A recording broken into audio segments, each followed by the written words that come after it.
ভারতে আজ এমন একটা ঘটনা ঘটল যা শুনলে আপনার গায়ের লোম পর্যন্ত খাড়া হয়ে যাবে। ভারতের 20টা তেল ও গ্যাস ভর্তি জাহাজ উধাও। দেখুন ও শুনুন সুবীর কি বলছে। এটা আরব সাগরের সেই জলপথ যেখান দিয়ে বিশ্বের 20% কাঁচা তেল ও গ্যাস ভর্তি ট্যাঙ্কারের জাহাজ যাওয়া আসা করে। এই হরমুজ প্রণালী দিয়েই আমাদের দেশের 40% তেল ও গ্যাস ভর্তি ট্যাঙ্কারের জাহাজ আসে। আর সেই জলপথে এমন এক কঠিন ঘটনা ঘটেছে যা শুনে আপনার শরীরের লোম খাড়া হয়ে যাবে। এই ঘটনা ঘটিয়েছে আমেরিকা। তারা ভেবেছে ভারত এখনো 1900 শতকে দাঁড়িয়ে রয়েছে, কিন্তু এটা 2026 সালের ভারত, সেটা তারা ধর্তব্যের মধ্যে আনতে পারেনি। ভারত এখন যে কি করতে পারে তার বিবরণ আপনাদের সামনে তুলে ধরবো। তার আগে আপনার কাছে একটা ছোট্ট অনুরোধ, আপনি যদি এখনো আমাদের চ্যানেলটিকে সাবস্ক্রাইব করে না থাকেন, এখনই সাবস্ক্রাইব করে পাশে থাকা নোটিফিকেশন বেলটি ছুঁয়ে অলে টাচ করে দিন। আর হ্যাঁ, একটা লাইক দিয়ে শেয়ার করতে ভুলবেন না, তাহলে আপনার প্রিয়জনেরা এইরকম ভিডিও থেকে বঞ্চিত থাকবে। আসুন সংবাদে ফিরে আসি। এই হরমুজ প্রণালীর কাছে ভারতের 20টি তেল ভর্তি জাহাজ, গ্যাস ভর্তি ট্যাঙ্কারের জাহাজ উধাও। কোনো জাহাজই আমাদের রাডারে ধরা পড়ছে না। এটা নিয়ে গোটা বিশ্বেই একটা আলোড়ন সৃষ্টি হয়েছে।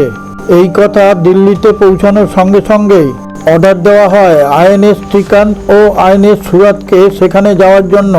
তারা সাথে সাথে সেখানে যাওয়ার জন্য রওনা দেয়। সেখানে আমেরিকার ইউএস আব্রাহাম লিঙ্কন দাঁড়িয়ে আছে। সেখান থেকে কমান্ড দেয় ভারতীয় জাহাজকে যে তোমরা এখান থেকে সরে যাও। তখন আইএনএস সুরাত থেকে নম্রভাবে জানানো হয়, আমরা আমাদের জাহাজকে সুরক্ষা দেওয়ার জন্য এসেছি।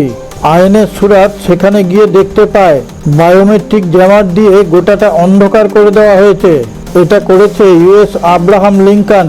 আইএনএস সুরাটের ভেতরে থাকা ইলেকট্রিক ওয়ারফেয়ার সিস্টেম তখন গর্জে উঠল ও তার খেলা দেখানো শুরু করলো। ইউএস আব্রাহাম লিঙ্কনের র্যাডারের স্ক্রিনে ফুটে উঠল শত শত জাহাজ। তারা তখন কিছুই বুঝতে পারছিল না এর মধ্যে ভারতের জাহাজ কোনটা। তখন আব্রাহাম লিঙ্কন থেকে ভারতের সুরাতকে জানানো হলো, তোমরা সরে যাও, তা না হলে আমরা ব্যবস্থা নেব। এক সময় গোটা বিশ্ব এই আমেরিকার কথায় কাঁপত, কিন্তু এখন দিন বদলেছে। আমেরিকা এখন অস্ত যাওয়া সূর্য। ভারত তখন শান্ত গলায় উত্তর দিল, আমরা আমাদের সার্বভৌমত্ব বজায় রাখতে এসেছি। আমাদের পথে বাধা দেওয়া মানে ভারতের সঙ্গে সরাসরি যুদ্ধ করা। সঙ্গে সঙ্গে আইএনএস শ্রীকান্ত থেকে আকাশে উড়ল রাফাল এম ও ড্রোন। আমেরিকার ফাইটার জেটগুলো যখন আমাদের আইএনএস সুরাটের উপর দিয়ে যাচ্ছিল, তখন আমাদের পাইলটরা চোখে চোখ রেখে জবাব দিল, এটা 1900 শতকের ভারত নয়, এটা 2026-এর ভারত। আব্রাহাম লিঙ্কন তখন আমেরিকায় এই কথা পৌঁছে দেয়। আমেরিকা বুঝতে পারে ভারত এখন পুরো যুদ্ধের মুডে আছে। এই সময় ভারতের সঙ্গে যদি যুদ্ধ বেঁধে যায় তাহলে আমেরিকা একটা টালমাটাল জায়গায় এসে দাঁড়াবে। আমেরিকার অর্থনৈতিক অবস্থা এখন এমনিতেই খারাপ। এর ফলে আমেরিকার অর্থনীতিতে বিশাল প্রভাব পড়বে। ততক্ষণে আব্রাহাম লিঙ্কনকে ভারতের 3টে জাহাজ আইএনএস সুরাত, আইএনএস বিক্রান্ত ও আইএনএস শ্রীকান্ত ইউএস আব্রাহাম লিঙ্কনকে ঘিরে ফেলেছে। সে কথা আমেরিকার কানে পৌঁছতেই আব্রাহাম লিঙ্কনকে পিছিয়ে আসার জন্য বলা হয়। ভারতের শ্রীকান্ত তখন সামনের দিকে এগিয়ে যায়।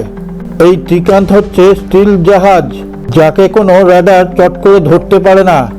আর আইএনএস সুরাতের মধ্যে ইলেকট্রনিক্স ওয়ারফেয়ার সিস্টেম তখন তার খেলা দেখাতে শুরু করলো। ধীরে ধীরে ভারতের তেল ভর্তি ও গ্যাস ভর্তি জাহাজ র্যাডারের স্ক্রিনে ভেসে উঠল। তখন 4টে তেল ও গ্যাস ভর্তি জাহাজকে কর্ডন করে ধীরে ধীরে ভারতে নিয়ে আসতে শুরু করলো। আমাদের এই ভিডিওটা দেখার পর আপনি আমাদের চ্যানেলের কমেন্টে গিয়ে আপনার সুচিন্তিত মতামত প্রকাশ করুন। আর জয় হিন্দ কথাটা অবশ্যই লিখবেন। সারে জাহাঁ সে আচ্ছা হিন্দুস্তান হামারা হামারা, সারে জাহাঁ সে আচ্ছা।